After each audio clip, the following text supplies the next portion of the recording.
I call this meeting to order. Joshua City Council. We do have a quorum present. I will let everybody know that I have been in contact with Mr. Fleming, and his job situation has caused him not to be able to be here this evening. That's just how things work from time to time. So I'm going to ask Councilman Kidd to lead us in the pledge to the flags, and then if everybody will remain standing after that, Pastor Terry Darnell from Crossroads Fellowship Cowboy Church is going to lead us in the invocation. Please rise. Pledge allegiance to the flag of the United States of America and to the republic for which it stands, one nation, under God, indivisible, with liberty and justice for all. Honor the Texas flag. I pledge allegiance to thee, Texas, one state, under God, one and indivisible.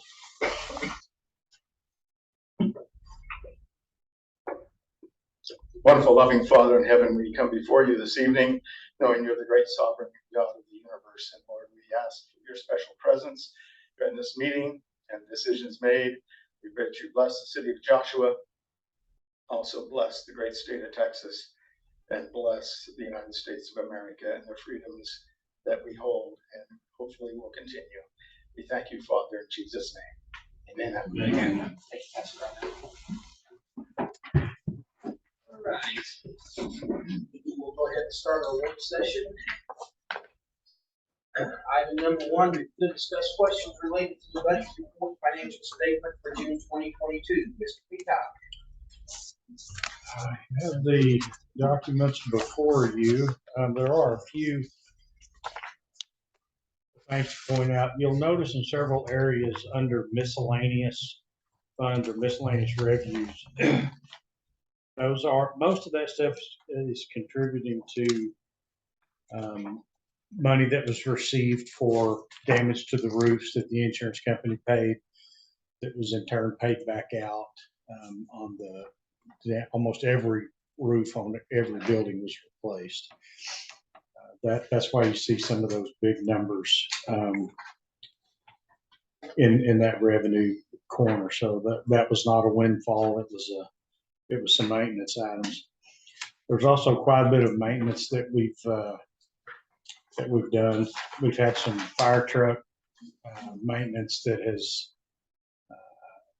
been some a little higher than what was projected. Some things that come up. We also had, you may recall, a bridge that was inspected by TxDOT that was somewhat compromised on Clubhouse, and so we had to go in and do some boring, pump some concrete into some void areas, and that was a unfunded, I guess, kind of mandate from the state to correct that bridge. So there was several $1,000s that were entailed there with rental equipment and then hiring the contractor to pump stuff, the concrete inside that void.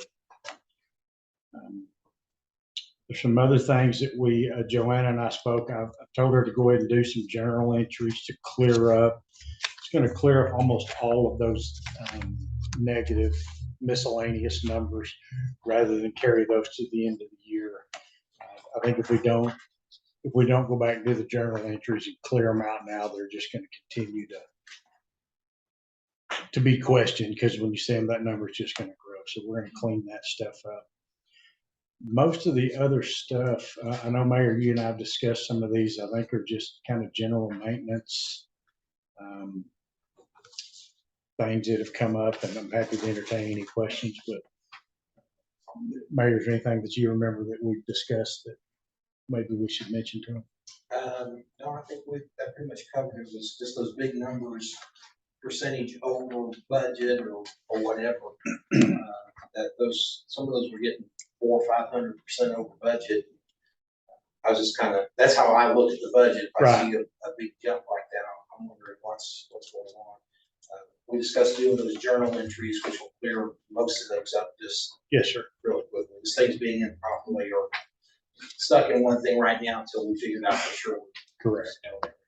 Anybody else have any questions on the budget?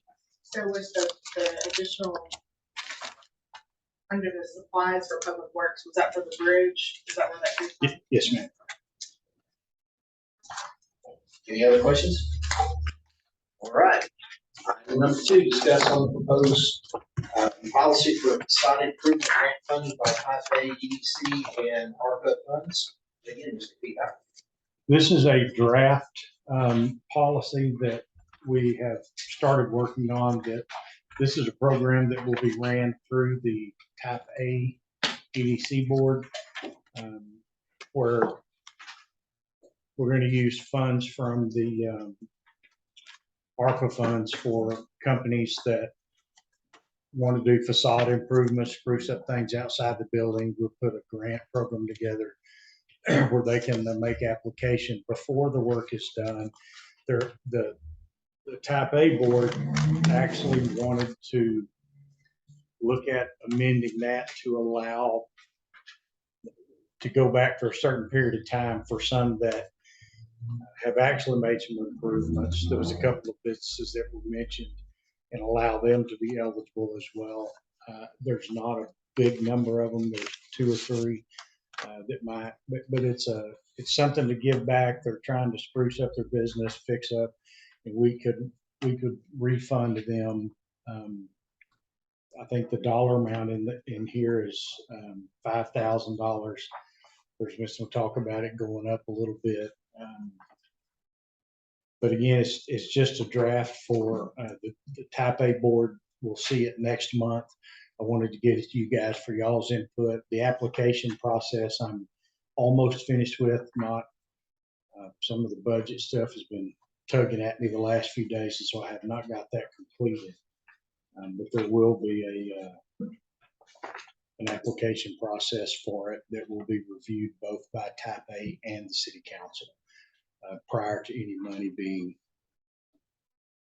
dispensed. And it's a reimbursement grant, so we'll approve the project. They will then do the work once it's done and signed off. We're still working on who will actually go out and check to make sure it's done. Probably going to be Development Services that does that for us. Thank you, Aaron, for volunteering. And then once that's done, we disperse the money. So the amount is open. I mean, it's really it's a fresh project that we can make improvements wherever they're needed. So if you have comments now, I'm happy to take them down. If you want to send them to me, I can make the changes prior to it going to Type A, and then it will come back in August for hopefully final approval if we get everything worked out. These funds are coming from. Right, there has been $100,000 set aside under the ARPA funding, which qualifies for small business projects and through economic development. And so that money has been set aside. There hasn't been any city money matched up with it. Type A, we have talked to them. They may choose to add to that pool depending on the response that we get, and we'll offer them until the money runs out, I guess. We have 3 council members that sit on Type A. What are you guys' impression of this? It's been a really positive conversation about it on that board, trying to make sure that we're presenting something that affords opportunity to not just the bigger businesses, but even small businesses. So one of the questions that I have is, and I know that we're kind of looking at other examples, so like the $50 application fee, is that something that, so what happens if they don't meet the criteria? Are we doing some, I don't want to take application fees from people that weren't quite clear on what we were doing and they're denied. The application fee was generated just because there are certain things that we have those for, because there's quite a bit of staff time that Right. would go into this. My thought would be that if they are not accepted, we either just refund it or do away with it altogether. Quite honestly, I don't think it's all that big a deal to just do away with it. we put it there kind of as a holder. We have those fees in place in other areas, but I don't see this as a huge paper generator. It's going to take a little time sending people out to look at stuff, but I don't know that that's not something that we can just absorb and not deal with. So Maybe it could be maybe in like a fee that's refundable upon completion of the project, rolls into, or it's paid back in the project, you know. it could. If you do this, it's saying that this, you're interested in doing it, so you're paying for the time, but then we would reimburse it in the reimbursement of the project. Just include it with To the include it in the project, just all kind of- of as an incentive, because I'm looking at this as an opportunity for us to help rejuvenate some of the businesses that may need. It is, and I think the other question is because we are focused on that. I mean, maybe Just a thought of a way to manipulate it. yeah. I mean, I initially was looking at it as, well, this will make people serious about it and make sure they're turning the stuff. But I also don't want to get into creating a bunch of refunds because the finance people go nuts because it's difficult to do. If we don't budget for that refund, it's going to show up as a negative somewhere. So, because everything that comes in goes to the general fund. And so it's going to create a negative somewhere else. So we should either add it back to it or quite honestly, just not take it. And really makes no difference to me. I don't see it as a huge generator of a tremendous amount of, I mean, there is going to be some staff time involved, but I mean, we're here anyway. When you Well, maybe get less to of a it. generator of money and more of a deterrent of just wasting our time. Yeah, I don't want to have to Put go through a bunch of application in. things when there are things that don't comply. Wait Or another couple of years, put another application in, nothing happened, you know, it would alleviate waste of time projects. I've heard that comment more than once from somebody. Matter of fact, the only comment that I've gotten back on this is about the fee. So there's some other people that are a little bit concerned about the fee too. I don't know exactly what the concern is, but they brought it up. And I had a question about did you say that it would have to come before the council? Is this each occurrence or just for us to authorize to just start? No, the y'all- project? the- Be in control. What y'all would authorize, if TAP A approved the disbursement or approved the grant, the council would have to approve that money because y'all have to approve anything they spend. So if they pass one out for whatever the limit is, if it's $5,000, the council would have to approve that expenditure before we could send it out each time. You don't have to do the judging and, you wouldn't have to make a decision whether it qualifies. That will all come to you, qualified, signed off on, completed the whole bit. You're just authorizing the payment. Angela, what's your thoughts? Well, I would do away with the, I feel like that's kind of, but I like, the fact that you also give a timeline. Give a timeline 30 days, they get the answer, either approved or denied, and then they have 60 days to resubmit. You have anything like, what do you need for them to be successful? Will they have ahead of time what they need to do to be Well, we successful? will work with them to make sure that the information that we need, they get probably before they actually submit it. Uh-huh. So that we don't just create a holding spot for something, probably just give it back to them. Mhm. And if they need to bring in some plans or prints or something that needs to be signed off on, if it's electrical work, building inspections may need to take a look at that. And so there may be some back and forth before they get it finally submitted. That'll just be stuff that we work with them on. And I don't want to get into we'd probably hang on to this. Let's don't start your clock, bring this back, and then we can take a complete packet. Aaron will be involved in these. He volunteered again. He'll be helping review those initially, so we'll be able to catch where we need permits, where we don't right up front. Johnny, your thoughts? I was in favor of this project in the meeting. Number one is when people come through, they come through 174. We want to give them the best view of our city, to give them the opportunity that they might want to stop a little long. And I know we got a few buildings along there that definitely need some improvement. So, and it's not a tax type of situation, so I'm all in favor of it. Mark, what's your thoughts? I'm on board. We've tried this before.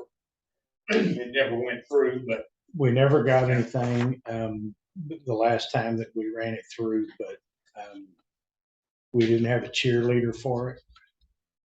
And I have a cheerleader for this one named Molly. She's already started, she's going out visiting these businesses. She's already mentioned this to them that it's coming.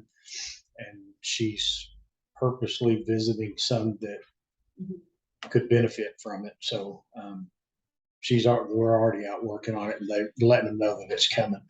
We would also probably help do some advertising with the chamber, because they've got the quickest access to most of the businesses around here through mail out stuff. So we would bring Mary into all this too, and get some help from them to help spread the word. My thought with the $50 application fee. Okay, you're getting serious people applying, all right? To keep from doing the refund, the amount would be $5,050. Would give them that $50 back with the grant. Okay, is that doable? Sure. Absolutely. That way, if people have skin in the game up front, they're gonna follow through, they're gonna do the things that they're being asked to do to qualify to get this money. My other concern is some of these businesses, $5,000 is a lot of money too.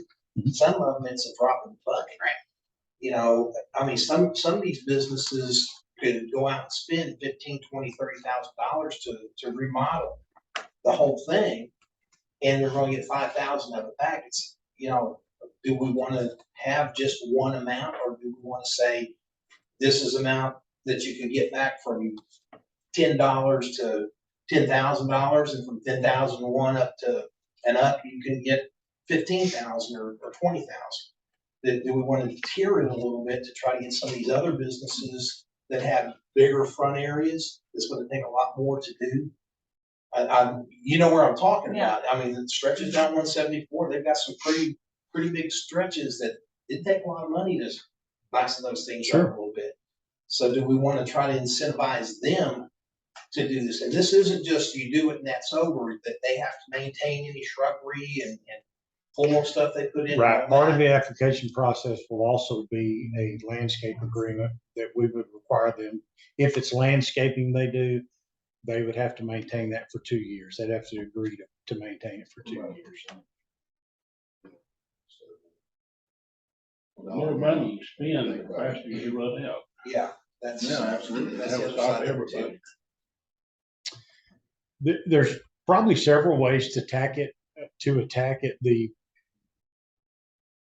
quickest thing that comes to mind is to base it on square footage of the building, or maybe of the property.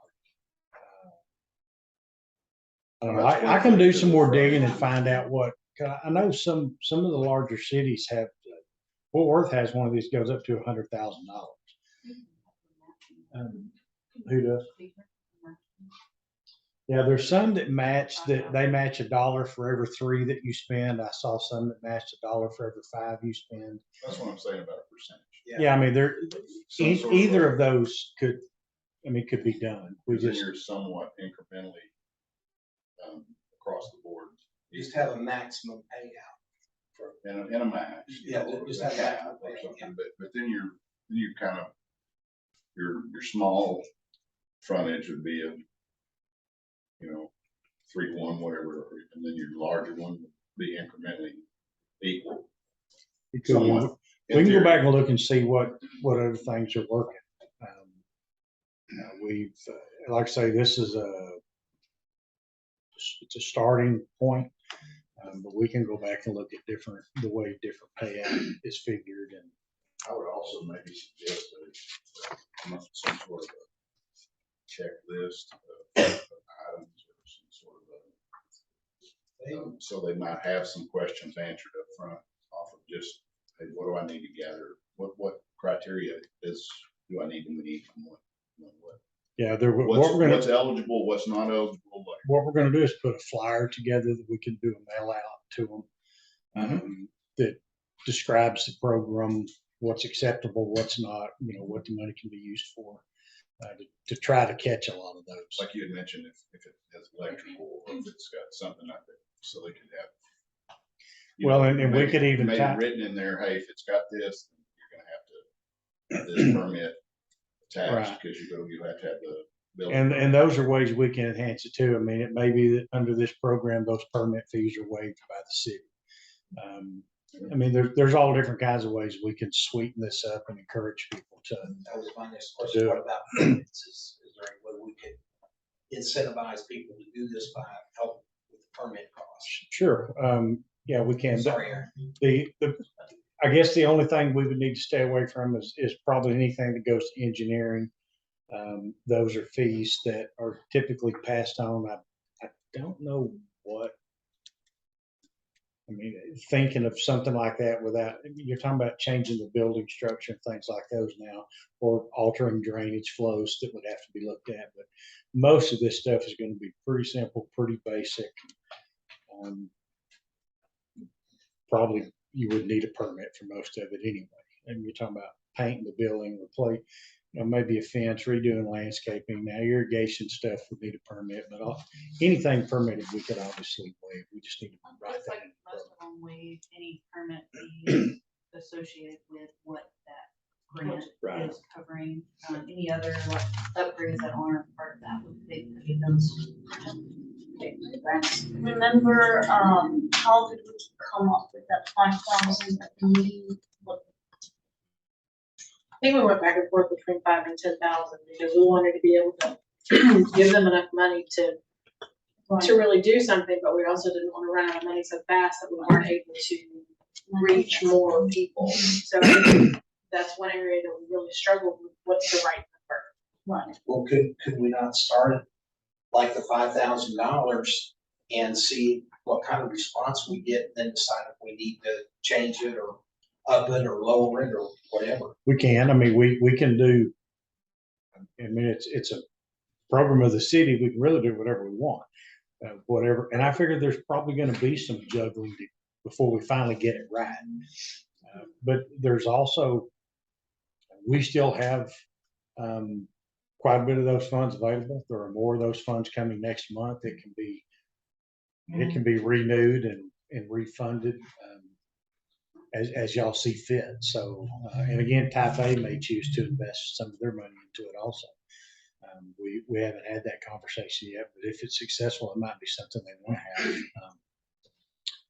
And I mean, I think there's some good ideas. I'll go back and put some tweaks on this, send it back out before y'all's meeting. See how you like that, and then we'll still take it to Type A next month. And Yeah, and I'd like to see if we can get this done sooner rather than later. Sure. I'd like to have it finalized by the August meeting if we can do that. So, okay, but I think really all we said here, it does need just some more tweaks before we do the final. Sure. Some of them are good proposal and ideas. I'd be very curious if Molly's already talking to what sort of feedback she's getting. That's what Are I'm they thinking. seeing it as, oh yeah, I'm gonna do that, or, I mean, I Property tax wouldn't, but increase. That's what I hear. Property tax increase. That's all I hear. No, It's gonna increase our first property taxes, isn't it? Oh, okay. Good to see you, man. I'm sorry. We tried this once before and it failed for lack of, I guess, participation throughout the business Or, Yeah, I don't know that we ever Yeah. got anything. but it's like she asked, Molly had any I think she's, feedback yet on I that? think that, I remember her saying something, she spoke with a couple and they did seem interested in it. Yeah. I know there were a few that have already done some work, so I know y'all discussed before about maybe pushing back the, I guess, not the deadline, but the. Sorry. offered a one-time Yeah. full salary. Well, another question I have is some of the hot tax money, can it be used for this project? No. No, sir. And all these funds are the ARPA funds that it's not coming out of our tax money, it's not any city funds whatsoever. This is the money that we've had released to us from the federal government, the state government. Unless the type A board chose to spend some of their sales tax funds, that would, right now, there's no general fund, there's no city tax dollar funds in this. It's all federal. Any other questions or comments? Just quickly on this. That's the one. So at 6:56, we're going to open our public forum. City council invites citizens to speak on any topic. Unless the item is on the agenda, the city council is required under Texas Open Meetings Act to limit its response to responding to statements of specific factual information, reciting city's existing policy or directing the person making the inquiry to visit the city staff person that's responsible. Therefore, no council deliberation is permitted. Each person that speaks will have 3 minutes. Our first speaker tonight is going to be Jeannie. She was talking about the Joshua Police Department. I'm sure. Please state your name. Oh, and address, Jeannie, please. Jeannie 920 Taylor. I'm sure everybody has seen the video of Joshua Police Department at 7-Eleven. The officer got fired. I don't know what his name is. I just know that I didn't see in the video him do anything wrong. I did not see him say one remark about the guy's skin color, nothing. I don't understand what caused him to get fired. I mean, maybe I didn't see all the video. Maybe there was something I missed. Did I miss something with, this video? I mean, the cop got fired for being racist? Because that's what it's looking like out on the internet. Is he got fired for being racist, and that this guy was teaching the Joshua Police Department their laws, teaching them, educating them, is what was said. I mean, I don't know. I just thought it was wrong that he got fired for whatever he got fired for. I don't normally, stick up for the police department, I don't guess, but I don't think they should be disrespected like they were by this guy. The only one that mentioned skin color in that video was that gentleman. I don't know. I just think that you guys didn't do him right. I think it was wrong. And that's all I gotta say. Mike, The officer was not fired. He was not? He was not fired. No. He elected to leave, Okay. but he was not fired. And most of us in this room share your sentiments. I didn't hear anything racial either. The unfortunate part is it was a bait. That's what it was. Unfortunately, he fell for it, and it ended up the way it did. That gentleman, I referred to him as a hammer looking for a nail, is all he was. Well, he went to jail the following week in Cleveland for doing the same thing. So, but he was not fired from here. It was his own decision to leave. Okay. That's all I But know. thank you for your support. Uh-huh. thank you. Thank you very much. Appreciate it. Okay, next is Jamie Jones, and she's talking to us about the Johnson County Pioneer Mobile Settlers. Yes, sir. Thank you, Mayor and City Council. First, I want to say I love the camaraderie with everybody. Makes a really nervous girl to be able to calm the shakes. So I am Jamie Jones from El Dorado, Texas. I serve on the board of the Johnson County Pioneer Settlers Association. And we are now coming up to our 130th annual parade, the whole shebang. So we kind of lost that a couple of years due to COVID. We didn't have our carnival, we couldn't have our parade, we couldn't be more than 6 feet apart, so carnivals couldn't do their business, and it hurt us. We have secured our carnival, we have secured everything that we had 3 years ago and backwards.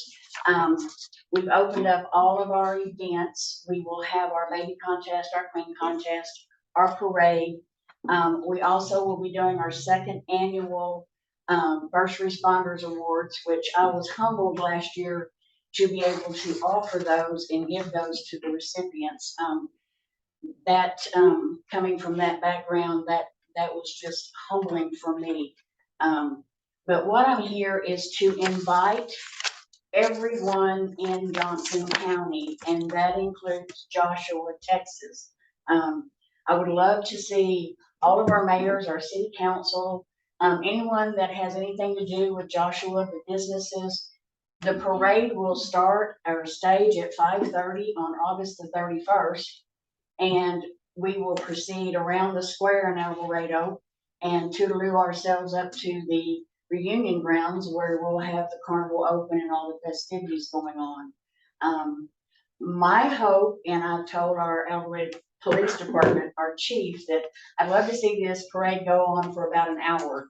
And he just kind of looked at me. He is fairly new, so he has no idea what he's in for, but we're gonna make sure he gets a full dose of it. Saturday, after we do the first responders, we will have the 2 bands on stage, and we just want to invite everybody to come out. It's not El Dorado's reunion, it's Johnson County. And for back in the day when there was thousands and thousands, I want to see thousands and thousands again. And for those that have moved away, it's a great way to come back and see folks that you haven't seen in a while. So the invitation's open. And if you have any questions, I'll be happy to answer. There is emails and phone numbers in the flyers the pictures that I gave you, or the papers I gave you. I appreciate your time very much. Thank you. Thank you very much. Thank you. Alice, you have this packet. Yes. Was there anyone else who had anything they wanted to say? Okay, we'll move ahead to the consent agenda. Without any objection, I would like to split these items out instead of voting on them all at once. Any objections? Okay, item number 1, discuss, consider, and possible action on the meeting minutes of June 16th, 2022. I make a motion, we accept the minutes as stated. Second. Make it second from you, John. Okay. Earl Fert, Earl Breitenstein. Sorry about that, Earl. No, that's all right. Made a motion. Johnny Waldrop seconded. Is there any discussion about the minutes? Okay, all those in favor? 6-0. Okay, item number 2, discuss, consider, and possible action on the resolution designating Mike Kidd as signatory for the City of Joshua financial accounts. Being the mayor pro tem, should I not be available to sign checks, Mike would have the same authority as I would in that absence and so on. This is just a standard form that has to be filled out, and we have to take action on that. I make a motion, we accept Mike Kidd as the secondary signature on. I'll second that. Mr. Bridenstine and Ms. Nichols. Terry, do I have to? You don't have a conflict on it. Okay. All right. Any discussion? All those in favor? 6-0. Item number 3, discuss, consider, and possible action on ratifying the IT contract with Total Verde. Mike, you or Alice going to talk about Total Verde and what they've been doing for us. This is the new IT group that we selected after the first one didn't pan out very well. So they're coming in, and we recognized or identified that there were a lot of things that we were doing that were not as they should be. It was becoming more and more difficult to get things done and have people show up, and we just were not real happy with the service we were getting. So we went out and pursued a second option, and we brought these folks on board based on a number of things. And they are very rapidly getting things turned around. And we have not had a period that we were unprotected. So we've stayed safe, but they were able to log into some of our systems without any trouble at all, which they should not have been able to do. So they very quickly fixed those little holes in the system, and it's just a matter now of getting things switched over, getting things updated. We'll continue on the same path, and it's going to be a little more money than we anticipated, but it's not anything that we cannot handle. Much of it will come into the next budget, so I don't think we're going to see any huge overruns.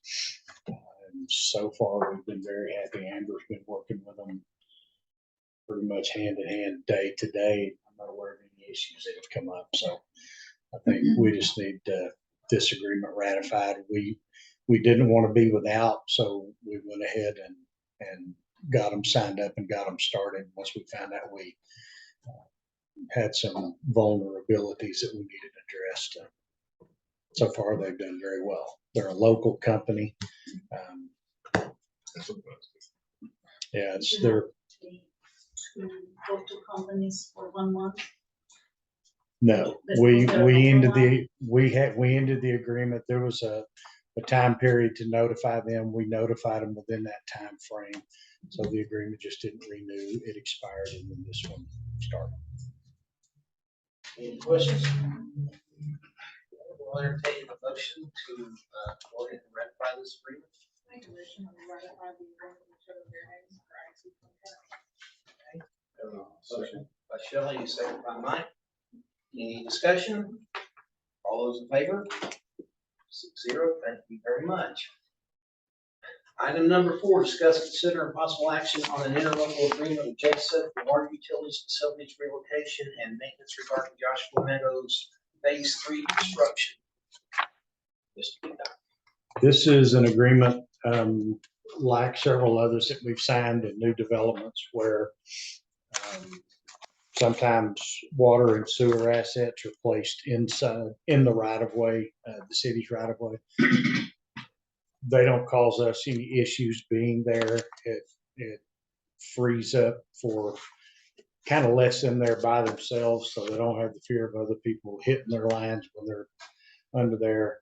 These agreements are always done in areas where in-ground storm access has already been engineered and designed so that nobody's in anybody's way.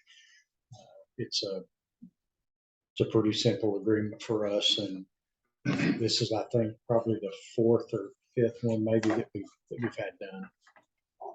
If I have any questions. Okay, I'll entertain a motion. I'll make the motion we approve. Okay, Mr. Kidd making the motion, Mr. Wrightstein seconding. Any discussion? All those in favor? 0. Okay. Discuss, consider possible action on authorizing EDC Type B to contract with Grant Works to update the park master plan in the amount of $8,750. Alice brought these folks to us. She's dealt with them before. We've started updating the park master plan. It's supposed to be updated every 5 years. There are some things in there that we just don't have the capability to do. The bid that we got from the person who did the initial park master plan, I believe was almost $40,000. So we did a lot of this stuff in-house. This portion of it remaining, Grant Works would take on. Grant Works is a company that we have used in the past for some community development block grants. We've also done a joint sewer main project with JSED through GrantWorks. And that is probably who we will select to work on preparing grants for Parks and Wildlife for some park upgrades in the future. So it's a very good price to do it. It'll be well worth the money, and it'll give them a head start on any grant prep work they do for us anyway. So it's really kind of a win. Marvelous. Type B. What do you? I'm all for it. So a savings to the city. Need updated every 5 years anyway, so. Matter of fact, I'll make a motion that we accept this bid and go forward. Have a second? I'll second. Okay. Yeah. Earl made a motion to accept. Joe seconded it. As far as discussion goes, one of the things that I found out sitting in the type B meeting this month was this has to be done for us to be able to apply for these grants. We have to have this master plan. It has to be current. So again, $40,000 down to $8,750. I personally think it's a no-brainer. So any other discussion? All those in favor? It's clear. Okay. Moving on to the regular agenda. It is now 7:11. We're going to open a public hearing regarding the changing of the current trash service to automated with the extension of the current contract. Ms. Branson. We spoke about this a little bit last time.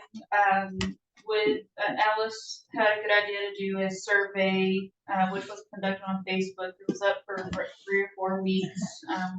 We got a pretty good response out of it. My goal is to get a unified look for our city, to get standard trash cans. You know, when trash day is Monday and Thursdays, there's just all kinds of stuff piled everywhere, and most of it doesn't have lids, so you see trash floating around. Also, with current staffing issues, the Waste Connections, they are struggling trying to keep guys on trucks, and when the weather is bad, it affects trying to pick up trash. So with the automated system, it actually enables them to serve us better and have fewer delays. There's a lot of great things that come along with the service. They provide an app to the citizens that reminds them of their trash pickup. It tells them what they can put in the trash. It reminds them of like bulk trash days. It's pretty intuitive. It's a very neat tool. Alice has it with her service, and but I reached out to Waste Connections asking them. I initially was looking at doing a grant to purchase the receptacles, but they were willing to take it on and provide all the larger recycling bins that are on rolling carts, as well as the trash bins as well. And along with that, it's going to require them to purchase automated trucks as well. So they're willing to take the bulk of the cost of it. Their only ask was to extend the contract, which according to the survey results, the citizens are very happy with the service. There are very few complaints. I think most everything is taken care of at the front desk if their trash was missed or if the can was damaged. So I think overall the citizens are very happy with the service they've been getting. So the big question is in my opinion, is do we keep it twice a week, add the automated trash service with the bigger wheeled carts and a large wheeled recycling?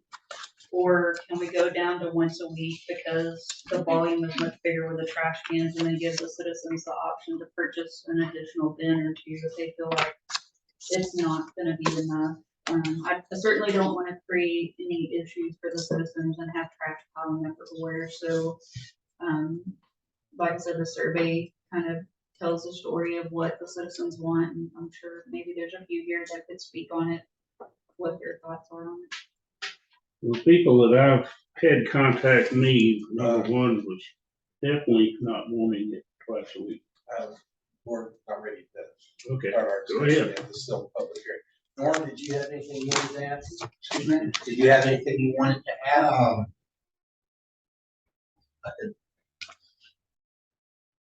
Sort of. Abel Marino, who's been working with Amber for a while, and I'm sort of old and dead brain dead, but I know where you're coming from. automation is the way to go. The carts are easy to handle. My mother, when she was living, she had the carts and she was 87 years old and she did a cart by herself. So it's not a issue of handling the container, but I think it's a way to go, and Joshua would be good for it, a good city for it. So your options, I mean, and again, the response from our customers was very positive in our favor. I mean, I've been handling Joshua for how many years? And it's nice to get the compliments that you do from day one till now. So we will do whatever the city would want to do. The options are there, and if you want to move forward with it, or how you want to look at that, or We'll discuss that in just a minute. Thank you, Norm. Appreciate it. anything else? Not right now. Not at the, not right this second. Not There may right be now. more questions than. So, No, I'm so sorry. Do you prefer with automated once a week, or will twice a week be too expensive for you? A lot of cities go, once a week, with the carts. It's just a lot of. It's amazing how much you can put in that 96-gallon cart. Some people don't want to give up that twice a week service, but you pay for that, and I think the bulk part of that is a very good addition to your service. Over the years, it's been needed, but we can pick up so much in a rear load, but you can't pick up. We'd be here for 2 days, I guess to answer your question, it's they don't want to. They want some people. They leave it as is, and the other was once a week would be fine. Once a week is okay as long as you got recycling along with it. Now, if you don't have recycling. I think the recycling will offset, especially going to those larger bins, that people will pull out the big boxes and break down the boxes and the jugs and I think they'll be surprised at how much they can fit in the recycling to free up the trash. Yeah, we have a recycling field at our house, and then we just throw it. We know what we got to put in there. We don't abuse it, and sometimes that happens. But we try to pencil those out and work with the people that are abusing it. But the carts are a good way to go. Automation is a good way to go. I think that to keep your rates down low and keep moving forward. Did we have anybody else that wanted to make any comments about the trash pickup? Okay, we'll go ahead and close the public hearing at this time. Now we're going to discuss, consider, and give direction regarding the possibility of modifying and extending the current service contract with Waste Connections. So on the two options, if we were to go to the automated and keep the twice a week, they have to order additional trucks. So it would be probably spring, early spring before they would be able to accommodate the twice a week and actually fully switch over to the automated. If we were to elect to go to once a week, they could start that much sooner. Let's see. They could do it as soon as like November to go automated once a week. Because they do have to procure the trucks and the bins as well, so. So remind me what was discussed as far, or what was determined as far as our options for the bulk pickup? What are we able to add that we don't currently have at this time as far as bulk pickup goes? So the bulk pickup, there would be a $2 per home increase, and then they would get once a month with a limit of 5 cubic yards, which basically equates to the bed of a pickup truck, if that makes sense. So instead of trying to wait to is it twice a year that we have the citywide cleanup? Instead of waiting and accumulating all that stuff, it gives people the opportunity to put out larger items like the piles and piles of lawn clippings and the stuff you try to keep up with, like cleaning out your shop. And so. That one would be more beneficial to have. Right. You do it all day because you're getting rid of it. more often as opposed to stacking it all up and saving it. And then it not fitting in a pickup, because I know I had that problem. It won't fit by the time I accumulate it up. So, Johnny, Well, I've got about 3 questions. Number one to Alice. You did a survey. Who said, what was the survey results is who wanted the most? 1 day or 2? Let's see here. That's what I was looking at. Overwhelmingly, they prefer Yes. to either keep it as it is or go to the automation, but Right. still 2 times a week. Yeah. Yes. But that's why I was asking if we added full pickup, like, because there were many comments about the full pickup option too. I think, you know, as somebody who doesn't like to keep a lot of trash piles in the garage or whatever, if I had a full pickup option, I would probably lean more towards it. That's not that big of a deal to go to once a week if I had the monthly bulk pickup. As far as like determining the cost, because I did ask Abel what the cost would be to remain at the twice a week with automated, but he really couldn't give me a hard number because they've got to order the trucks, and then y'all know how fast pricing changes on anything, so he was really reluctant to give us any type of, you know, hard numbers because he just doesn't know right Yeah, now. and that So was the that'd be other thing. something if y'all decided to keep the once or the twice a week, then it's gonna be several months before we get to that point, and you can, you know, But get a. that would be with added additional cost. Yeah. Okay. But right now, we have the most expensive service because they have to manually touch everything. So my understanding with what I spoke with Abel, and he was not able to be here, he's out of town, but I don't think there would be a huge price increase. Because they have less people on a truck now, but they do have pretty, you know, high upfront cost to it.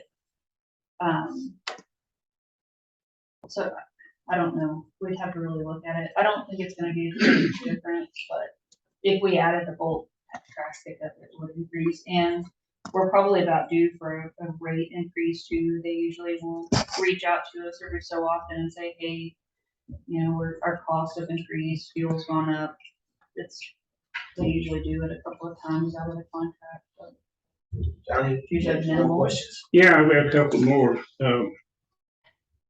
I had several people say they didn't want those big old bins, especially the recycle. So are they gonna have the option of not having a big recycle? they would have to use waste connection bins. And the point of going to the automated bins, those are made for the trucks. Well, they don't want to recycle, what I'm saying, that they don't want to be. Well, then they just wouldn't have recycle recycling. period. They don't want to recycle period, or they want to keep the small bin. They don't No, want they don't want, They don't have to recycle. You don't have to recycle. It's the So, same price no matter do what. they give the bin back? Okay, how do they deliver bins all over this town? They'll probably, how do you deliver the bins once where it gets started just on trucks? Usually it's every home, you know, but if we have a list of homes that aren't recycled, the driver, when they're delivering containers, they will address that at that time. Okay, in one of the meetings, I think someone said that China was not buying our recycle, so what are we doing with it? I'm sorry. I said that we were told China was not buying our recycle, so what are we doing with it? We take it to our distributor, I think it's Republic's facility in, Bedford, not Bedford, in Fort Worth. And they sort it there and, we can sell it to end users. That's where we take our recycling. So they are actually doing recycling. There for a Yes. while, which when No, China quit buying, they just about quit doing recycling. No, they're doing recycling. I mean, I don't know if you're just not getting anything. Well, they're stockpiling a lot of it. But they are, we are, we're not throwing it in They're the, not, no, not we're not really. throwing it in. So it's being processed here in the United States and used here instead of going overseas. There's the results. Anything else, Johnny? No, I just commented is I think we ought to go with the majority rule, and I think we've got it.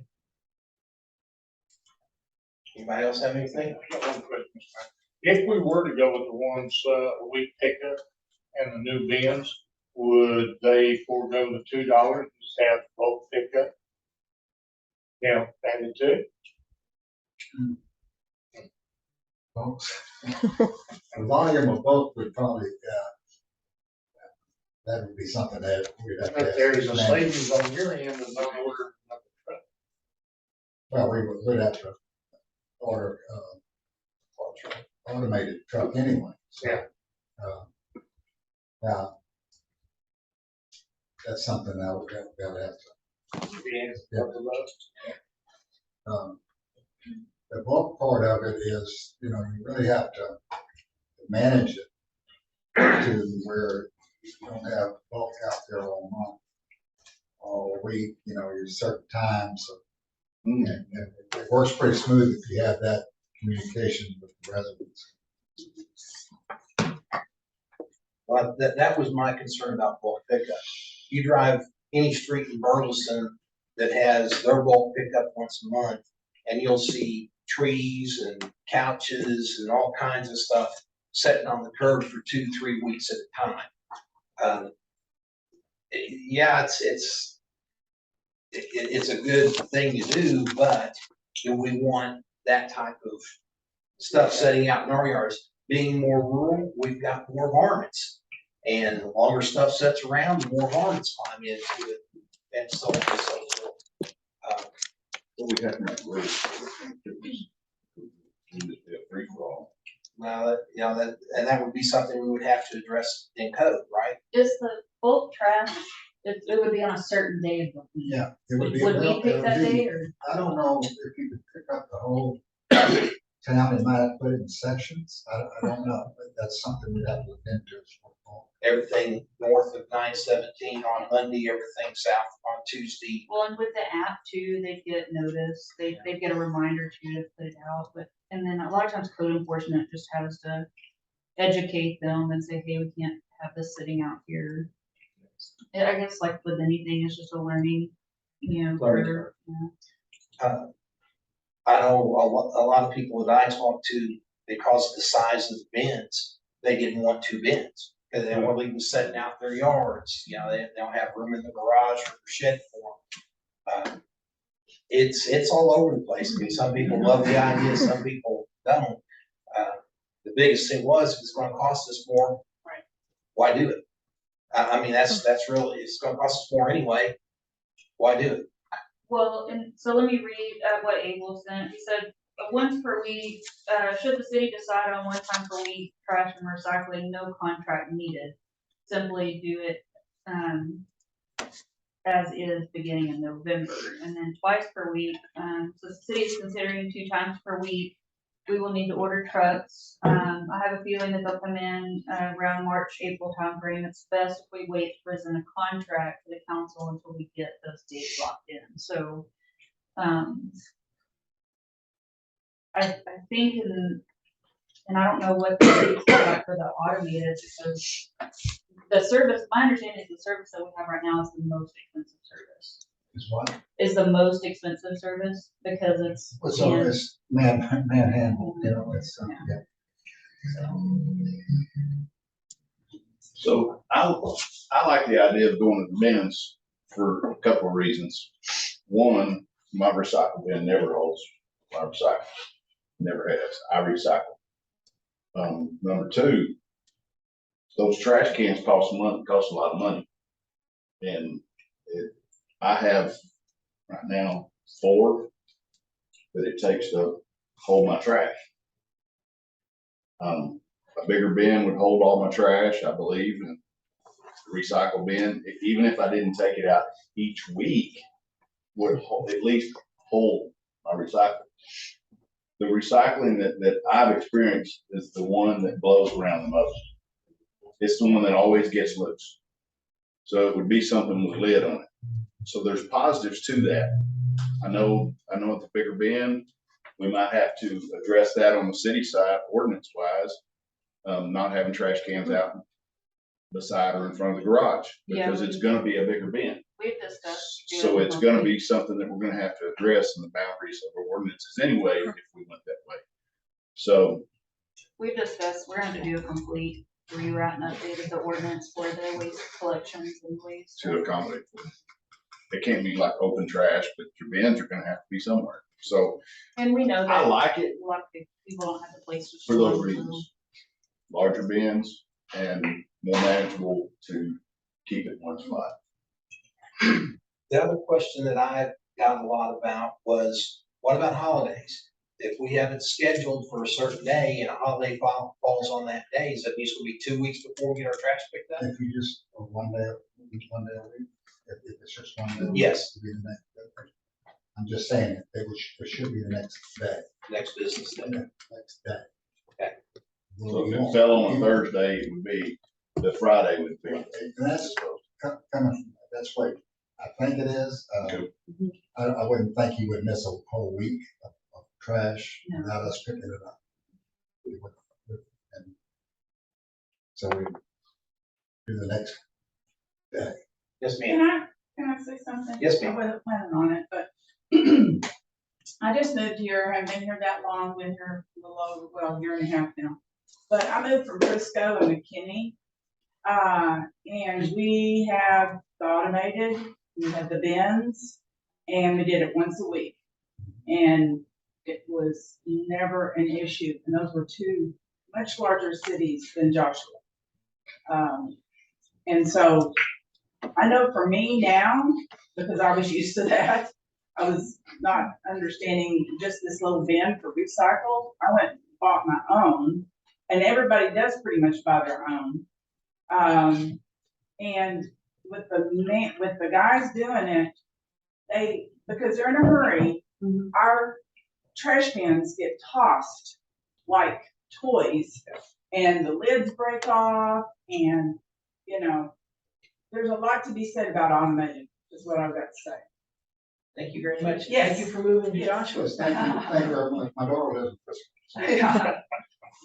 Anybody have anything else they want to say? Well, the only thing I want to know, you can't talk, but anyway, one more thing I'd like to say.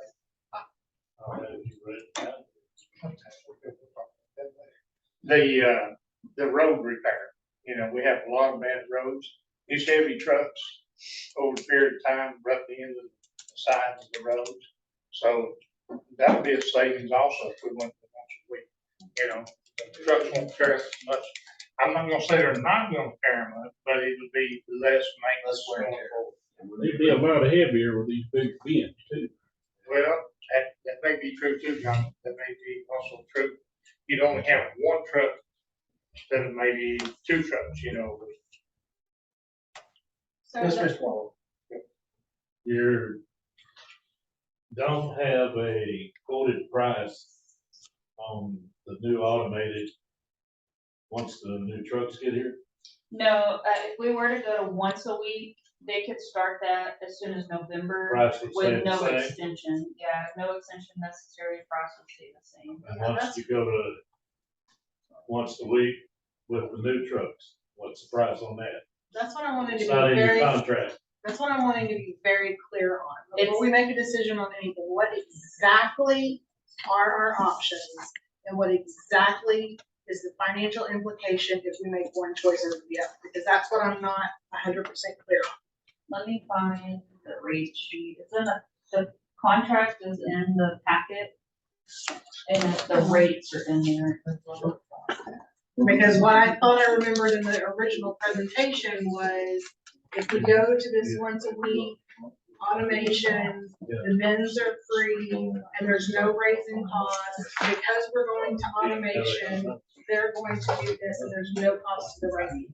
That's what I remember from the presentation. Me too.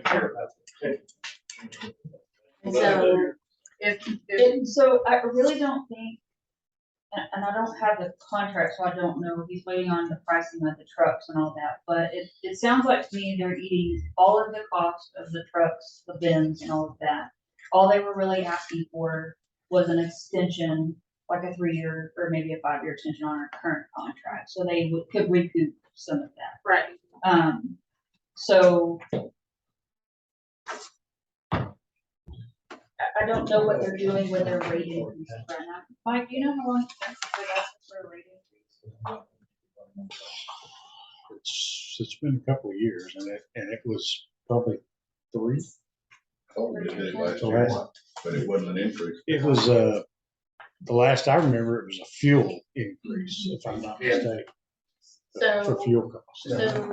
So the options are, we extend the current contract at the current price December now. with no increase, no fuel increase, no. Trying to figure out when the contract expires. I think we've got, 2024. so the current contract expires 2024.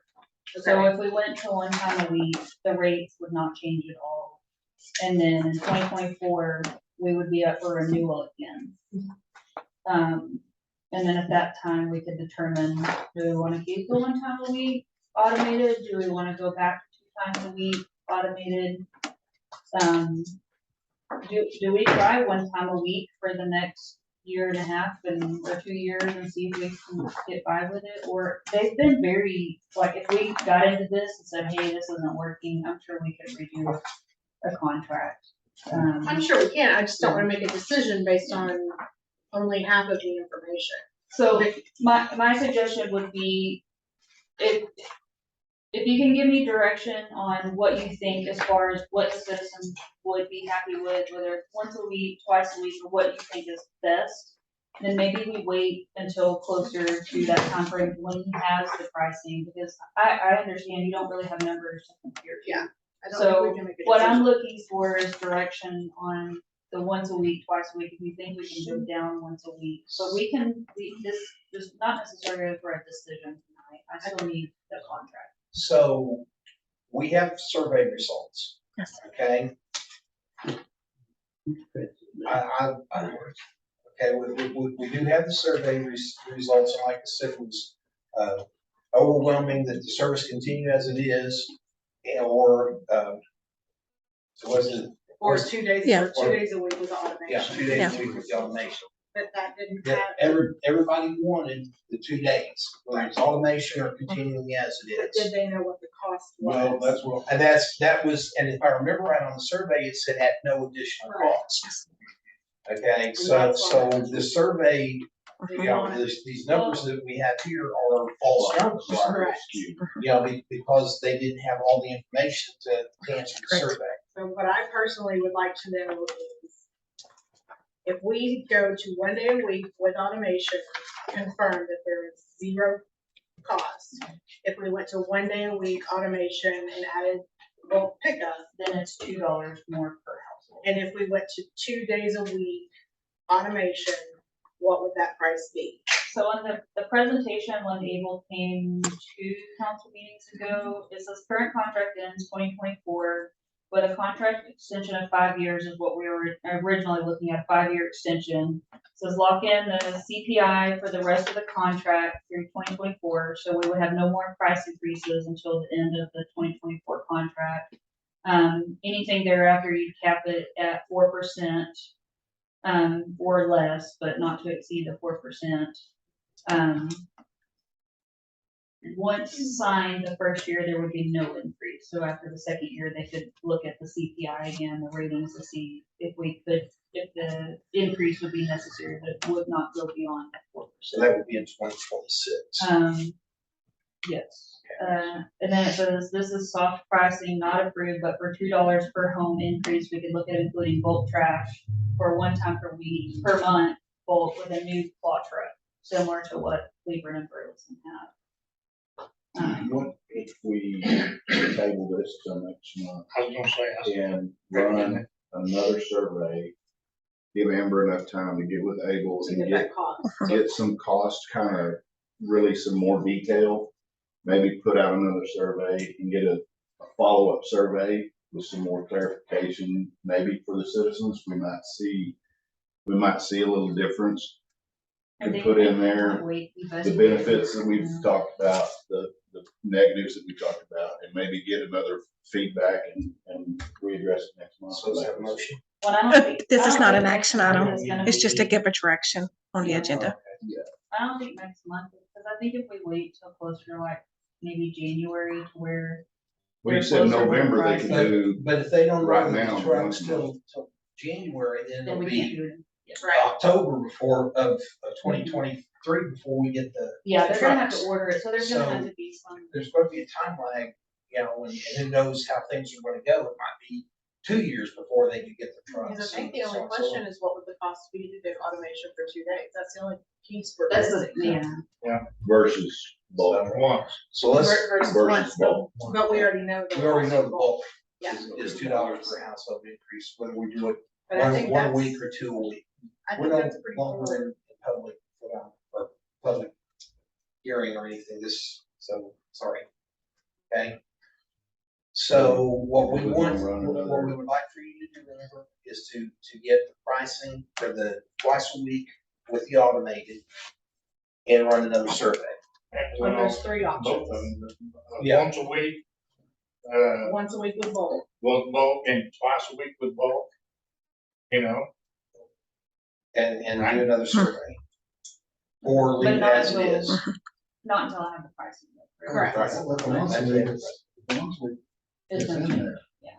Right. once a week it stays the same, Right. Stays the same. till 2024. But we had an Right. overwhelming number of residents that That they wanted to twice a say it week. twice a week, but they did not have the information telling them what that was going to cost them. And so I That don't might- think that it's might fair to change make that. that decision without understanding the cost. So is that possible? Yeah. Is everybody okay with that? Yeah. That's the direction that we'll go on that then. Okay? Tell Label not to take vacation. Yeah, Schedule his vacation, there's no promptly. yeah, really. Okay, 7:41, we're gonna open a public hearing on a request for zoning change regarding 1.4255 acre land in the George Gaslin Survey Abstract number 173, County of Johnson, Texas, located in the 1000 block of South Broadway, to change from JSOD, which is the Joshua Station Overlay District, to the PD, a Planned Development District, to allow for a restaurant and retail development. Mr. Maldonado. Mayor and council, preliminary plat of Joshua Station. Addition was approved in 2008. The subject property is referred to as lot 7 and 8 as per the preliminary plat and will be platted as such. This property is located within the Joshua Station Overlay District. And as property is developed, they need to have a planned development designation and detailed site plan approved prior to construction. The proposed development of this property is to allow for a restaurant and retail development. The proposed building will be 9834 square feet. The requirements of the detailed site plan include some specific information related to engineering and other transportation issues. Because this property requires to be final platted, the city has agreed that these matters be part of the final planning review process. The proposed request complies with the minimum requirements of the detailed site plan. The Planning and Zoning Board has made their recommendation for approval on July 5th, 2022. Is the owner present? President, Okay, would you like to make a presentation for us? I don't need to present, but if y'all have any questions, I'd be happy to answer. Okay, is there anyone here to speak in favor of this? Anyone to speak against? And your rebuttal? All Any right. questions? Okay, at this time, we'll close the public hearing. We'll go on to item 4, which is to discuss, consider, and possible action on an ordinance approving a request for a zoning change regarding approximately 1.4255 acres of land in the George Station Survey Abstract number 173, County of Johnson, Texas, located in the 1000 block of South Broadway, to change from JSOD to PD and to allow for a restaurant and retail development. Any discussion? Mike, answer my question. Back when we formed the TIF project years ago, this was, that all that land in there was already under retail development and restaurant areas. It was already formed. So why are we having to go back to a PD now? Because the Joshua Station overlay requires that all development be under its own plan development. Well, I thought we passed all that years ago, and when that was what it was voted on, to You did. be mixed, use, properties. you It know. was, you did. All that is there, but each independent development is its own plan development. It was set up that way. It's zoned. This is an overlay. This lays on top of that. All right. That's all that answers that question. Anybody else have questions? So this, these. This might need to get a- Because you got all that trash, man. That's, I know it's because we talked about trash so much. So, gum. This is, this, drawing, is this the plan? The main part of it is gonna be Whataburger, and then the rest of it's gonna be filled with miscellaneous room. I guess nothing else is planned for those, but they're expandable to fit retail in. So this is gonna be, the Whataburger will be part of the building. Okay, so it'll be a little different design, like a gas station design, almost. Like if it was attached. Yeah. It's not its own standalone building. Okay. That's what I thought. That's the comment I had. Anybody else have any comments or questions for the development? Okay, so, hearing no more questions or anything, does anybody have a motion? I'll make a motion, we approve this agreement. Okay, I got a motion in a second. Mr. Kidd made the motion. Mr. Walter seconded. Any discussion? All those in favor? 6-0. Whataburger. Why? Right. Why? Okay, discuss, consider, next item is discuss, consider, and possible action on the development agreement between the city of Joshua and SRE Joshua Development LLC relative to residential subdivision development of Mockingbird Hills Addition Phase 2 and authorize city manager to sign the agreement. Mr. Maldonado. Mayor and council, the plan development for this property was approved in December of 2018, and the preliminary plan was approved for phase 2 in February of 2022. Final plat was approved by the Planning and Zoning Board on July 5th of 2022. A developer's agreement is required to be executed in the event public work improvements are required when the developer requests a waiver or credit, fees credited for prior or proposed improvements or dedications, request a pro-rata arrangement, or dedicates parkland to the city.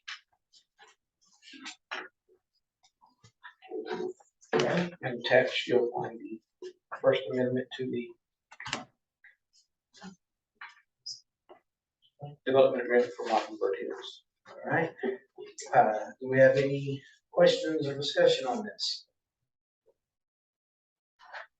Okay, hearing none, we're open for a motion.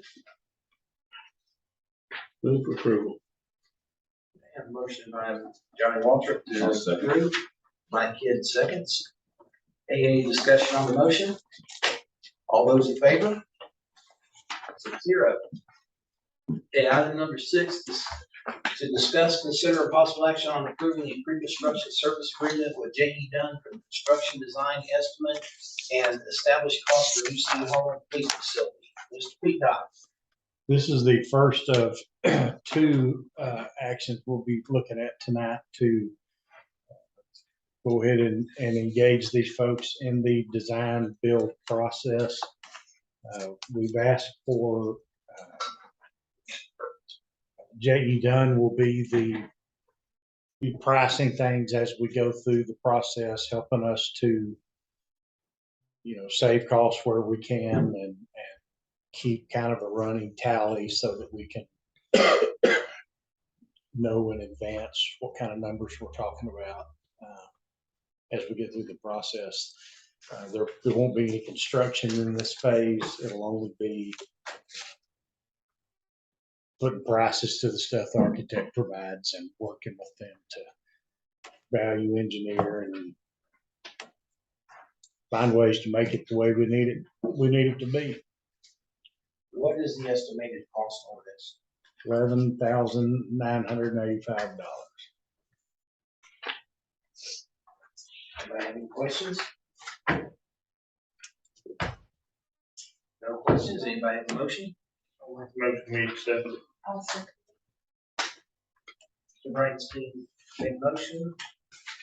Angela seconded. Any discussion on the motion? All those in favor? 6-0. Item number 7, discuss consider possible action on an agreement with Randall Scott Architects for conceptual design of municipal complex. Mr. Peacock, you alluded to this already. Just the fees to this are a little bit higher. There's a lot more work for these guys in this. I will tell you that out of this, we've asked him to kind of give us worst case scenario as we go through this. Most of this can be funded, almost all of it. We've got almost $60,000 remaining from the feasibility studies we did, and those are complete. And they've all been provided to Randall Scott. So most of these fees here can be covered by those existing funds. And much of this work won't be done until the next fiscal year. So part of it could even be covered by that too. We'll allow for some of that in there as we go. So I don't think we're going to need any budget amendments, or we shouldn't see any increases in the budget to cover these amounts. Any questions?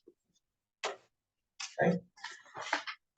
Make a motion to approve the agreement with Randall Scott Architects for sign work. I'll second. So Shelley made the motion, Angela seconded. Any discussion on the motion? All those in favor? 6-0. Okay. Item number 8, discuss, consider possible action on agreement between Cooksey Communications and the City of Joshua for strategic communications and public engagement services. We are going to table this item for now. In fact, I think we're just going to strike it from the agenda altogether, right, Mike? Yes. Once we get to the funding part of things, then I think that we'll come back, talk about whether or not we need to engage these folks or not. So we'll just remove this item from the agenda. Okay. Number 9, discuss, consider, and possible action on a request for assistance to the Joshua Area Chamber regarding revenue lost during COVID. Please introduce yourself. Mayor, members of the council, thank you for having me. My name is Mary Marino, and I keep saying I'm the recently appointed new chamber president rather, but it's been about since March. We've just had to spending a lot of time revamping and revising our Joshua Area Chamber. There was a statement you made, Mr. Kidd, earlier when we were talking about ARPA funds. You talked about rejuvenating businesses, and it's same with you, Ms. Peterson, working with local businesses to help them kind of revamp what they're offering to the city. So what we've come in as a chamber, and I'm accompanied tonight by our chamber chair and our treasurer, what we've come together to do in the last few months is really take a step back and recognize that we are also a small business, a nonprofit business, and the hit we took during COVID with inactivity and small businesses not being able to pay membership meant that we weren't able to serve local businesses the way that a chamber should. So what we're trying to do is come back to life and jump on this bandwagon with all the growth that Joshua has and be able to provide more services and more marketing, more advertising to the businesses that are coming into Joshua and provide them more opportunities to get in front of local consumers, reignite, rejuvenate, refresh what is the Joshua Area Chamber of Commerce. What we presented to you tonight is a slight breakdown of where we could go and how we could use this money due to lost revenue, not just over the course of 1 year, but probably over the course of 2 years. We're currently operating Skin and Bones. We've been working non-paid for quite some time. We're basically all on volunteer status. But having said that, we brought in almost 15 new members to the chamber just since April. We've generated almost $3,000 worth of revenue just in the last 2 months, and that's just through membership and through our Joshua Community Market paying vendors paying for those spots.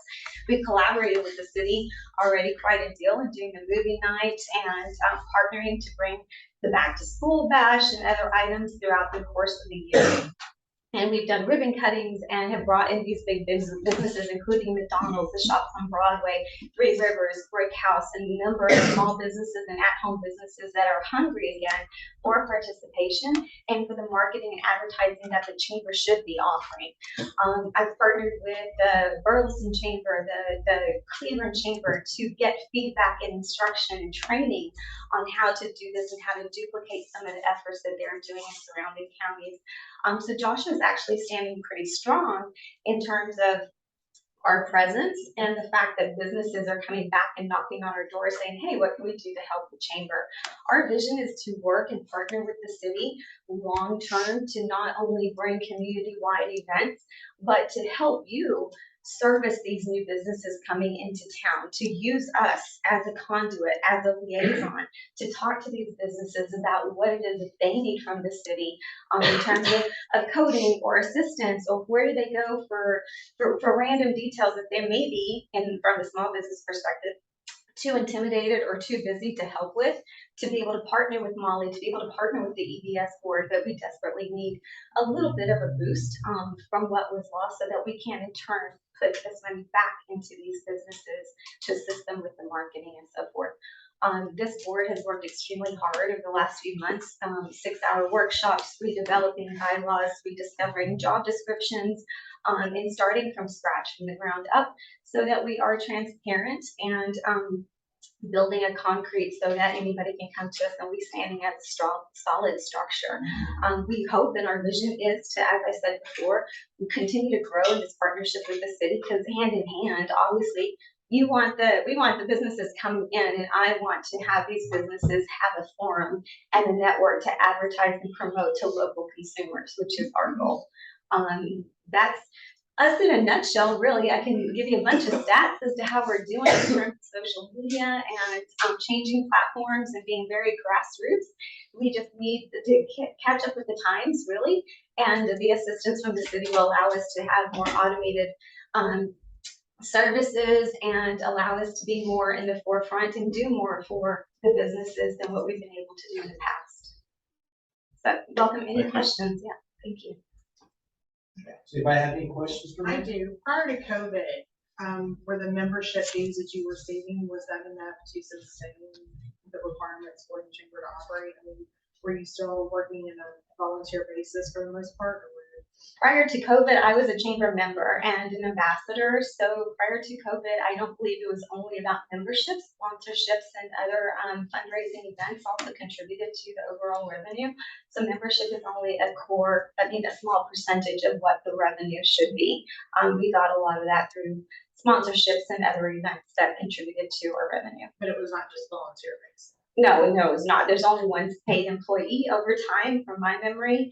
As just a member, there was an opportunity to have a part-time staff person, but it's not doable now. And this is only a part-time position currently.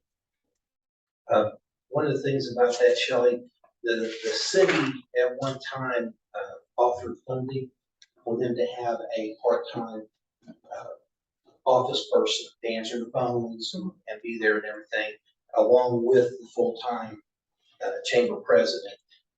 The chamber president is a paid position, and we kicked in funds to help pay for her system. It's a good arrangement. It worked out well. Due to circumstances beyond everybody's control, that relationship soured a little bit, and we withheld our funding from the chamber until we got some things answered. To be very honest with you, I feel like we have got those answers. We have done our research. Mike has done his due diligence, and we do believe that this group of people who are trying to rebuild our chamber are very sincere and very hard working to do so. If you were involved with the movie night, you saw how involved the chamber was with that. She was at our park cleanup.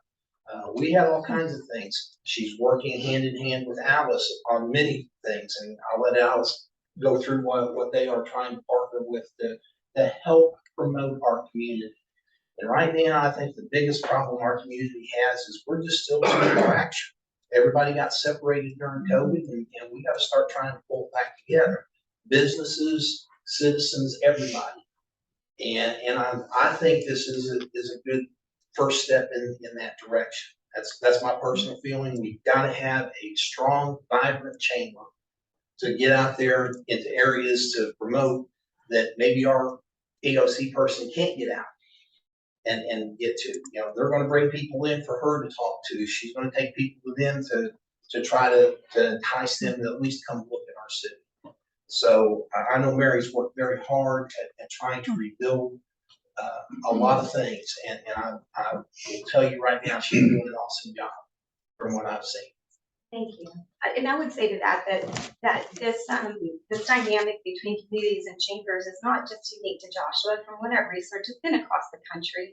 All small chambers and communities under 10,000 have been hit dramatically with this. So everyone across the country is looking for innovative ways that chambers can come back to life and how we can service small businesses and community-led businesses. And even in Johnson County, there are chambers that are working collaboratively with their economic development committees and are fully funded by their economic development committees, but they also offer contract services such as doing surveys with local businesses, say 100 per year over the course of the year to identify why businesses may leave and go find other property outside the city limits or someplace else. How is your relationship with the city and the council? How can your stay in Joshua have been better, or why are you leaving, or why are you staying? Like getting some kind of gratification survey done. And there are some chambers that are doing that on behalf of the city. And then the city is contracting them to do that. I say that to say that the vision is grand and the potential for partnership on various levels, not just at startup money, but in the future is definitely there as the city continues to grow. And as our board strengthens and as we strengthen this relationship with local businesses, we become that face and we become that confidant. We become the person that they will feel comfortable speaking with about those issues. Just a lot of different ideas that chambers across the country are presenting to their cities and their EDS boards and how we can partner. Go ahead. I mean, Okay. what dollar amount? She passed out a spreadsheet, and it looks like a total of $62,550. Now, is that for a year, or is that? Correct. That would cover us for lost revenue to be able to function and operate and do everything we need to do for about a year. Get us to that point where we can build up sustainability again, provide memberships with members with value, and let them see what we can accomplish to then, build that foundation and hopefully become more sustainable through those events and through membership and all the other revenue, the streams of revenue that we have. I think a strong Chamber of Commerce is a key to a city of Joshua's size to continue this positive growth that we're seeing in an active participation in the community with a good, strong Chamber of Commerce can strengthen the community as well as the businesses. And I think it'll be beneficial to support this venture, to get them back on their feet, to help us be the face of the city, to have a point of contact for businesses that are inquiring, hey, what's available in Joshua? What's open? What's Joshua looking for? And not to say that they don't get that from the city manager or the assistant city manager, come and ask questions like that, but the Chamber of Commerce oftentimes does get those reference calls. Oh, you'd be surprised at what calls we get. People want to pay their electric bill, they want a map of the city. Can we get a printed directory? We want to move to that I've area. contacted small cities to ask for deer lease information or any information on land that's available, things like that. So I think a strong support of them would be beneficial to us. I agree. I'm just curious if there's other opportunity outside of this, and as far as we can see or something. You said that we had we previously had an agreement to help fund position. Years ago, there was an agreement established, several presidents prior, where they needed some part-time office help, so that someone was actually in the office daily to visit with people. And so the EDC boards shared that expense.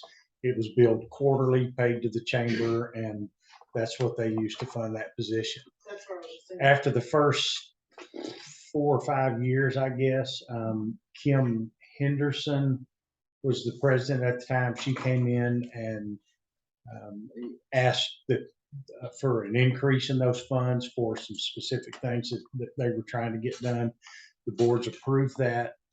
When we stopped the payment last year, after really there was no storefront, there just wasn't a whole lot going on because of COVID. And so Miranda made the decision after visiting with her that since nothing was going on, those funds should just be discontinued, which they were. At that time, it was $28,000 annually, and that was split amongst type A and type B, paid out quarterly. This request could be meets the criteria for ARPA funding, and it could be funded solely by those funds that we have sitting back that are government funds for these small businesses. I did some checking.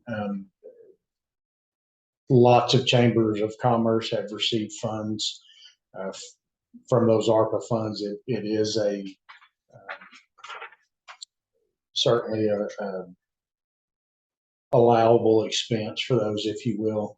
100% of it. There's no payback requirement, and it's with them. I think this, quite frankly, I thought this number might be a little bit bigger.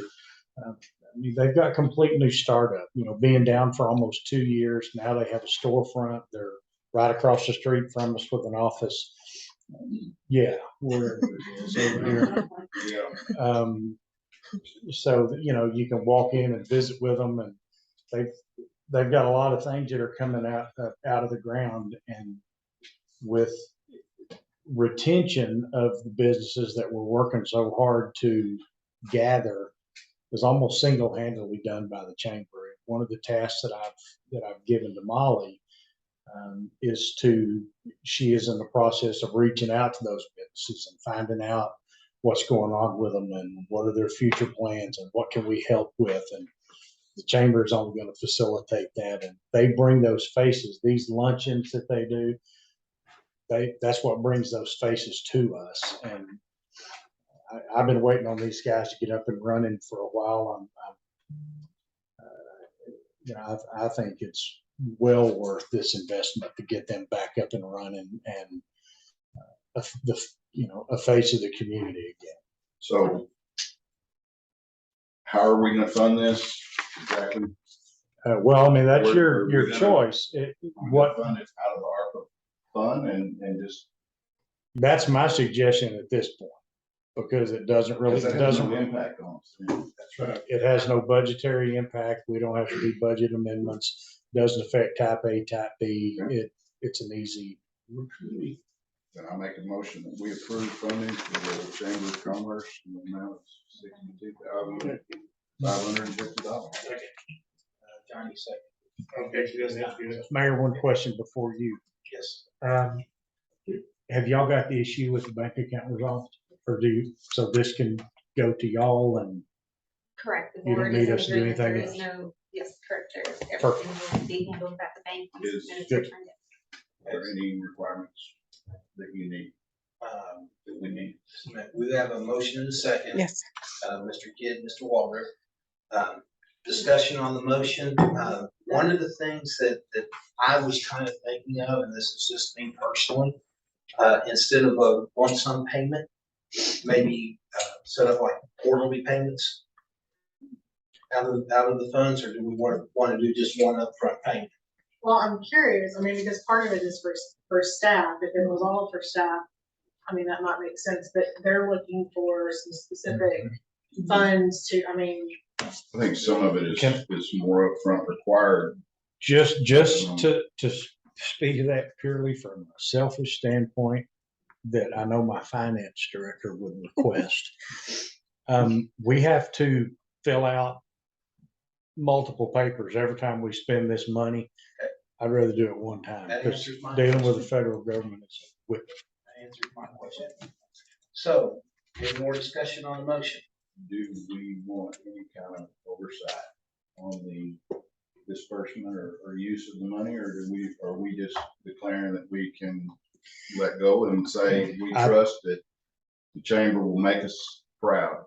I believe that we will be fine. We will be a part of the chamber. We will be at those meetings, and we're going to be partnering with them. Yeah. If she takes off and runs off with the money, she won't go far. Won't go very far at all. We're completely transparent. And There's no Brandy reason won't let her why have we it would anyway. not So. Be able to share anything or report as often as need be on the use of funds or how that has assisted us in continuing to build revenue and so forth. One question. Yes, sir. Who's on the check signature? Are you on the check signature too? I am in my treasurer, Amanda May. So it has to be approved by the board and the 2 signatures are required. 2 cents. Okay. Yes, sir. Okay. Yes, sir. And it has to be, according, just for all transparency, I'm not allowed to spend more than $100 in petty cash, and everything over that has to be approved by the board at a board meeting a month in advance. So, everything is really quite transparent and in place. Does there need to be any clarification on the motion to use the ARPA funds versus? That's what I have here. Approval to $62,550 using ARPA funds. Thank you very much. Any further discussion? Okay, hearing none, all those in favor? 0.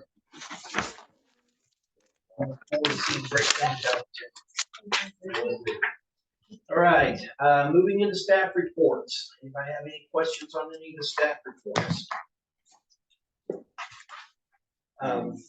Last month, I asked the police chief to start sending all of you the daily reports that they write up, activity reports for officers. Have everybody been seeing those? It's overwhelming. You guys are busy. I don't envy your job. We'll get your email. We'll get them to you. Some are interesting to read. I still want an explanation of what those codes mean. I can work with Johnson County, maybe I can do it. So just put a little, what do they call it? Little footnote. Yeah. Little glossary of terms. Glossary of terms. So, I do know that our police officers have been going above and beyond the call. And I really do appreciate what all they're doing over there. I'll tell this little story because I wanna toot their horn that, my daughter was running the Joshua ISD summer camp. And she invited the fire department and police department both to come over and do demonstrations and talk to the kids and stuff. And there was one particular student that had been kind of a trouble student. And based on the background and everything, it's understandable why these problems were occurring. Oh, thank you.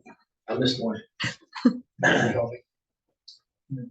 During the demonstration, the little girl started acting up, and one of the police officers got down on her level and talked to her for about 5 minutes. The worker that day called my daughter, who was off that day, and said, "You would not believe the difference that made. That little girl was just a totally different student for the rest of the day." And all it took was one of the police officers just taking the time to talk to her. And that's what we want our police officers to do, to make a difference in our community just by talking, just by being there. And Chief and his officers are doing a fantastic job of showing up and letting our citizens know that they're here for them. So thank you very much, Chief. I need to move back to item number 10 and discuss, consider, and possible action appointing board members to our various boards. I think Alice sent out a list that had all the board positions that will be expiring as of September 30th of this year. And I highlighted them on my sheet, As you can see, we got a bunch of them. One of the things that we all need to be doing is recording, is doing everything we can to recruit people for these boards. I talk to my friends, my neighbors, my family members, everybody that I can about possibly getting involved with these boards. We need to all be recruiting. We've got a lot of dedicated people that have spent a lot of hard time on these things. And some of these people, for various reasons, are going to be wanting to rotate off. I'd ask Alice if she could give us like a link of some of these people that have been serving on these various boards and stuff. And I don't think, do you have that? I do not have it. I apologize. That's fine, because it's going to be difficult for them. I actually have it updated from the last time I did research, and I just kept it updated. I just forgot to send it out. So I'm sorry. Anyway, please be talking to people and try to get them interested in serving on these boards. They're important. You know, Merle's been on some of these, at one time Merle was on every one of these boards, believe it or not. You know, so we need to get people to be involved. We have 3 council members on type A. We have 1 council member on type B. We got Mike on the animal board. The only board we don't have somebody on is the Planning and Zoning Commission. And this, I think this may be stretching the agenda here a little bit, but I think we need to consider making every board have a city council member as the chairman. Okay? It would not be a voting position. It would just be chairing the meetings. The only time you would vote would be in case of a tie. We are not going to cut or move anybody off any of the boards. Okay, we're just creating a chair for each board. Tonight, as we were going through different things, I asked you guys what you were hearing in your board meetings. I think that's important for you to be able to come back to the council and explain what you're hearing in the discussion. We've got staff people that attend these meetings, but they're staff people. They have a certain view of things. We have a different view. We have a little bit different view than what our staff has. And I think being involved with those is very important. So in the future, I think we're going to, I imagine we'll have to have some kind of action on that, correct, Mike? Yes. Okay, so in the next month or two, we need to consider that, but we need to start getting some applications in for people to serve on these boards. Terry, is there any conflict for a council member to be on the P and Z chair, being that they hand a lot of stuff to us? I mean, there's nothing that prohibits that in state law. I think the Board of Adjustment might be a little bit of a different issue. So there's one exception for boards of adjustment, but that's only for general law cities and state statutes. I just thought maybe since P and Z usually goes over a lot of the same things and makes recommendations to us. But if it's not in a law or anything, I don't see a problem with it, because like I said, if it's just a chair position and not an actual voting unless a potential loss of quorum. Well, my teaching, when I was being taught Robert's Rules of Order, okay, the chair was supposed to be neutral in the discussion.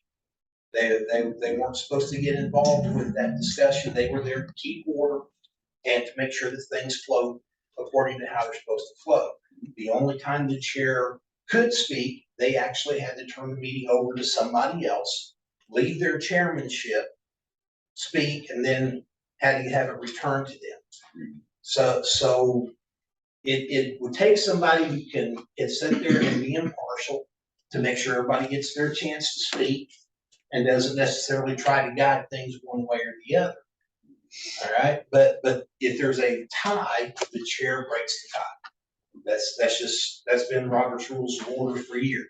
Yeah, we would look at we have to look at our board commission, because is every board commission the chair vote? I thought the chair votes. They do. So we'd have to go back and look at. Is that in their charters or? Yeah, or in the code of ordinances, whatever, because if they're a voting member, they obviously have the right to participate in discussion and do whatever they want to do. If they become a non-voting member, it's just in case of a time. I mean, again, even under state law, even those cases, the chair still have the ability to speak and I mean, they're not limited to just directing the meeting. But again, it's not unusual for a lot of city councils, you have a non-voting mayor except in case, well, general law cities are non-voting mayor except in case of a tie. But they all participate in the discussion as a general rule. Yeah, I mean, I'm on the EDC board because I like to participate. I like to contribute to the discussion. I like to, I mean, and I feel like, yes, we do have 3 council members on there, but we only had 1 until, you know, This last election. until this last election. And that wouldn't change. And that Right. wouldn't necessarily mean that we would be 21 of you to be the chair of that. It would be somebody else possibly. Well, I mean, I'm currently the chair of Yeah. that board. Well, there we go. See, we were at the. Well, and But I EDC, don't remember, necessarily EDC is a separate, under state law, they're a nonprofit corporation, there's some differences there too. I mean, I think, I would just say that having a chair who didn't participate, my fear would be trying to, who regulates that? Yeah. And I say it's probably better to say, just, if we're making chair non-voting, that's fine, making a chair non-voting, except in case of a tie. But trying to say, They can't participate. yeah, the question would be, who's gonna say, And that, hey, it's been a long time since I've been through my Yeah. class on Robert's rules. Yeah. So, and state law's going to well, supersede that. and Robert's rules is fine. Robert's rules are geared toward private entities, like And they're chambers used of as a commerce, guideline. and whereas we have Open Meetings Act and different parameters. I do like the idea that every board has a council member on it. So, I mean, that's fine. these positions now. On the website. Yeah, there's an Facebook- online application. Facebook, they can go to Yes. the webpage and do the online application form. I mean, it's When not years hard to past, do. they've all been asked. Yeah. As he's asking now, to beat the bush and nominate people or go out and invite people. Can we put this in the trash bill? Yeah, normally, yeah, gets it. yeah, normally it goes out in the quarterly newsletter, a paper one. And then, of course, it goes through the electronic one that's also sent out, and then Facebook and put notices out front. So There's been a lot more coverage. Yeah. Since she's taking it over. Yeah. We're getting a lot more coverage. So we need to make sure we get that Yes. good part. And we've just got some expiring. We're And not they can really be- short on They can many be of them. re-upped. Right, You no, know, Is there, we need to find out if these people want to be reappointed. Reappointed, right. So we're not really short right now. We're just, it's just that That's time right. of year. Yeah. to be Yes. thinking about it. So is P and Z the only one we currently don't have? I know some of the justice. P and Z and CBA are the only ones we don't have. And CBA is questionable. CPA will not be one he recommended. Yeah, so, all right. So there's really no action for us to take on this, other than, please, we need to be leading our city. We need to be trying to get as many people involved with it as we can. Everybody that's on here has been asked if they wanted to be involved on what board they wanted to be. They've talked to different people, and it's up to us to be out there doing it. Okay? Alice can send all the electronic stuff and paper stuff out that she wants to, but we're the ones who are supposed to be out in the community shaking the trees. Okay? And I'd really like to see us start doing that. So, is there any other discussion on this item then? Nope. Okay, staff reports again. Part 2. Does anybody have any questions on any of the staff reports? I had asked earlier for Mike to kind of give me a shot and let me know, kind of what our staffing levels were. And it was kind of along this lines of just knowing if there's areas that we're gonna need to think about for the upcoming budget, or if there's areas that I know we had lost an officer, we were short there. I just kind of wanted an update on that. So that's what I think he gave each one of you one. Yeah. Just kind of know where we're at on some things. And most of these items will be being discussed next month on the budget. Sure, right. So, So just stuff to be thinking about, because we're gonna need to add some positions. Here's one for Public Works, Police.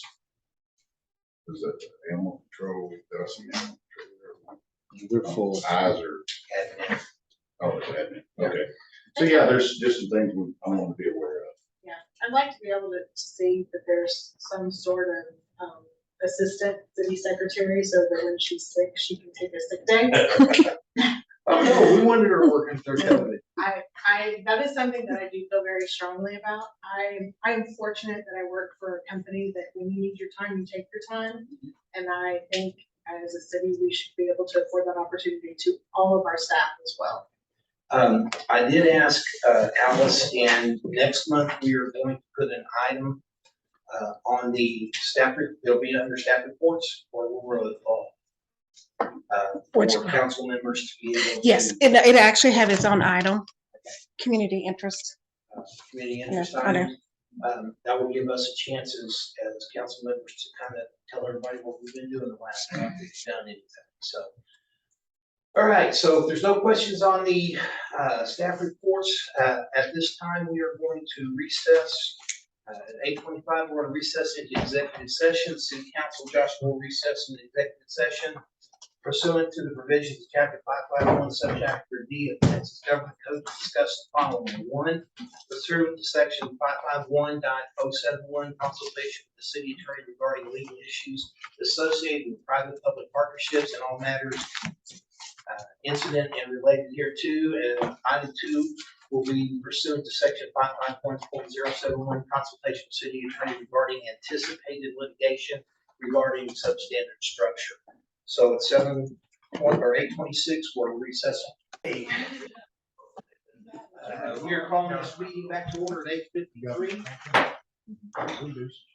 Before we dismiss, ladies and gentlemen, I want to remind you that this Saturday at 9 o'clock in Mariposa, we are having my first Mayor with Coffee. You are all invited to attend. I have specifically asked Johnny and Angela to be there with us.